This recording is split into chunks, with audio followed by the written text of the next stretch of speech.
gold-hued foliage and flowers.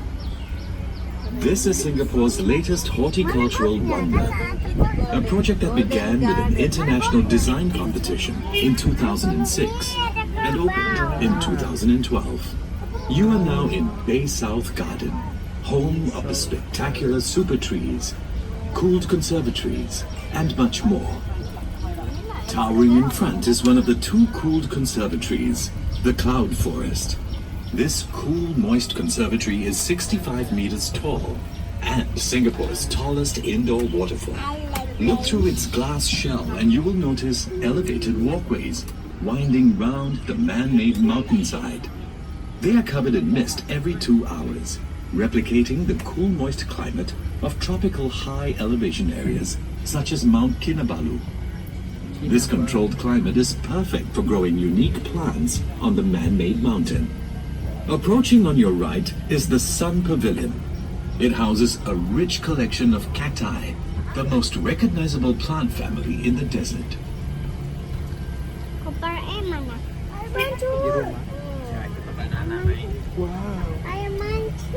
Up ahead is the Far East Organization Children's Garden. Covering 1 hectare of undulating terrain, the nature-themed play area features a toddler's play zone, rainforest tree houses, and a water play experience. The Children's Garden is designed to inspire children of all ages to foster an affinity for nature, together with their families.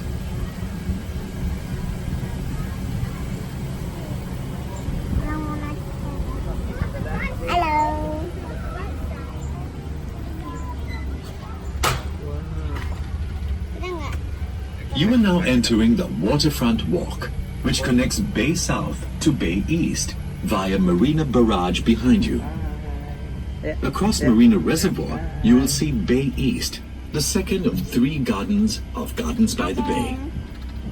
Bay East is open 24 hours daily, offering a superb view of the city skyline along its waterfront promenade. Back here at Bay South, proudly fronting the Marina Reservoir, are its 2 star attractions, the Cloud Forest to your left and the Flower Dome up ahead. Marvels of architecture, their design is dictated by light. Look into the conservatories and you will see no pillars inside, as these cast shadows which limit plant growth.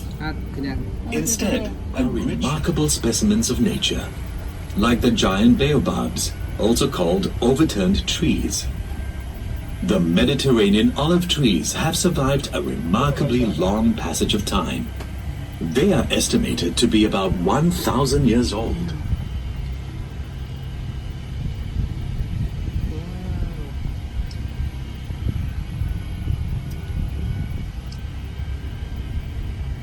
Bay South is filled with gastronomic delights. There are 9 F&B outlets throughout the gardens. One fine dining option is Pohon to your left, serving Mediterranean-influenced cuisine in a garden setting. Also tucked away in this quiet corner is the Silver Garden, coming up ahead on your right. This rentable event space is named after the silvery-colored plants growing on and around its 3 super trees.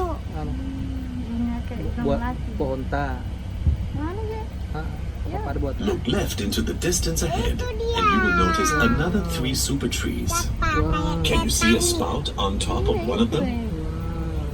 Super trees have many functions, one of which is to expel hot air from the conservatories.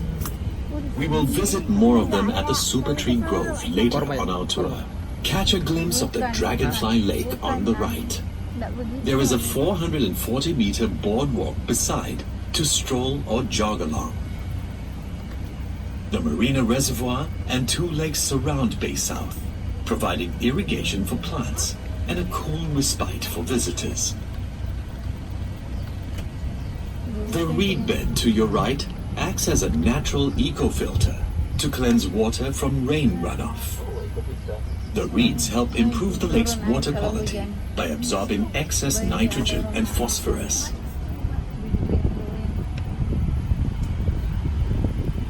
You are now entering the Heritage Gardens, which showcases the plants that occupy a special place in the history and culture of Singapore's main ethnic groups. Welcome to the Indian Garden. Can you spot the national tree of India here? It's right in the middle of the Indian Garden, the banyan tree, also called the Bengal fig. With its tangle of roots and branches, the banyan symbolizes eternal life for Hindus. Plants, and especially trees, have huge cultural and religious significance for the Indians.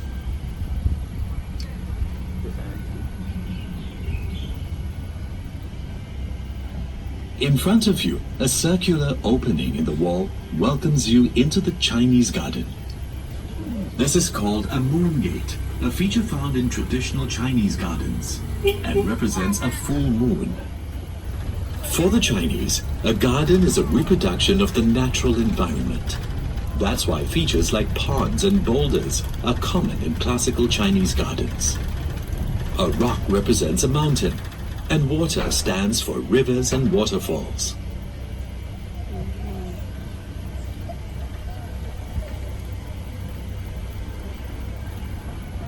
You are entering the Malay Garden, a third of the Heritage Garden. As a kampong house.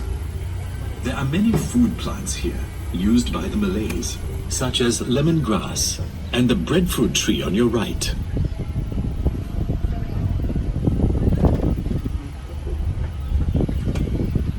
Check out the mighty super trees on your left. You'll see the 22-meter-high OCBC Skyway, suspended from the taller super trees. This aerial walkway offers a panoramic view of Bay South and the surrounding Marina Bay area. Vertical Singapore's culture and heritage through the plants you have just seen. You are approaching a stupendous white baby sculpture called Planet by British artist Mark Quinn. The sculpture's surroundings reflect the white theme of the colonial garden. It is the most significant of the many sculptures around the gardens, which include water buffaloes, horses, and dragonflies.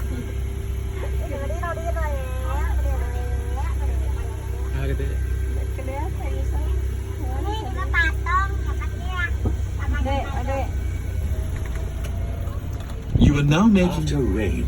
The water is also returned to the marina reservoir, cleaner than when it first fell. Look to the right and you will see a grove of kaya trees. These have stood here even before the construction of Bay South. The old trees have been retained for their nostalgic value and to provide shade for the meadow. Singapore's location on the equator bestows upon it perpetual summer and high rainfall and rich flora and fauna. These are the threads that have been woven to create an environment. The tallest super tree is as high as a 16-story building.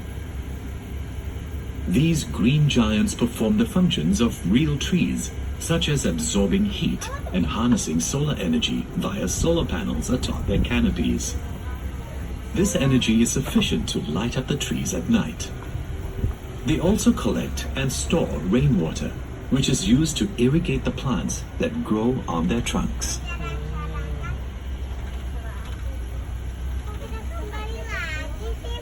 Yeah.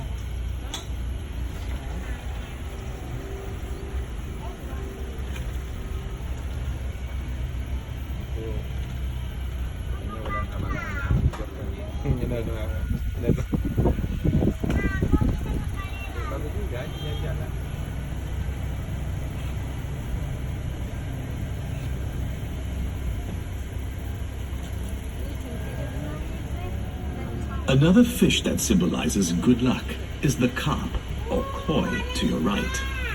These energetic fish provide a burst of color and vibrancy along this walkway. Because the koi fish is believed to bring prosperity, keeping and breeding them is quite popular in Singapore.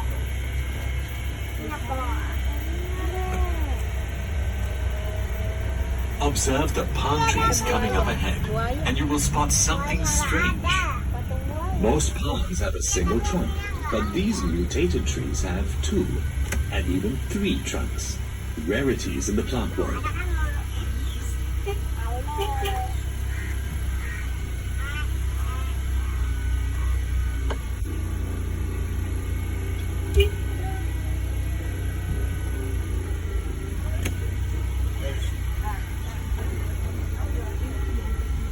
Pruning to maintain their form.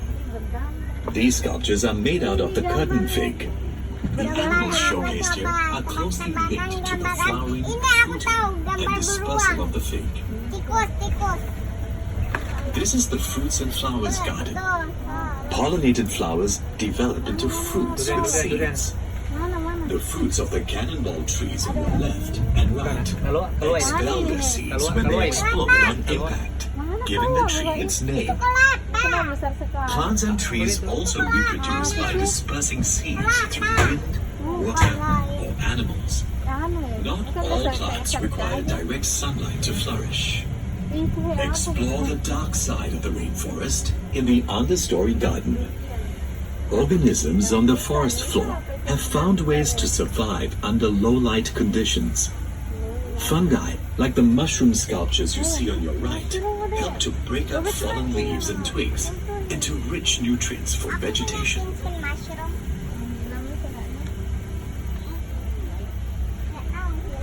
You are entering the world of palms garden. Palm trees are important components of the rainforest, filling its mid and lower strata and providing food to birds and animals. Rattan is used for furniture, and car wax is made from a Brazilian palm, canoba. Look to your right behind the palm trees and you will see the Energy Center, a marvel of sustainable energy. Tons of horticultural waste collected from parks every day is burned to power turbines that help cool the flower dome and cloud forest.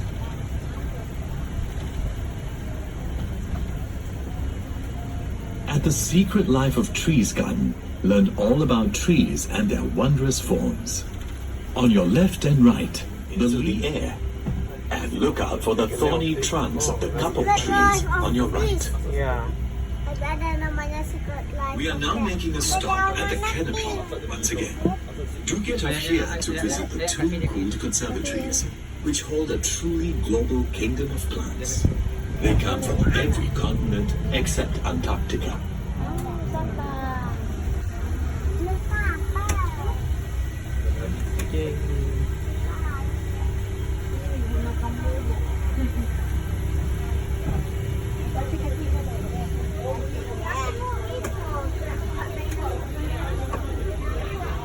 You are now making your way back to the Golden Garden.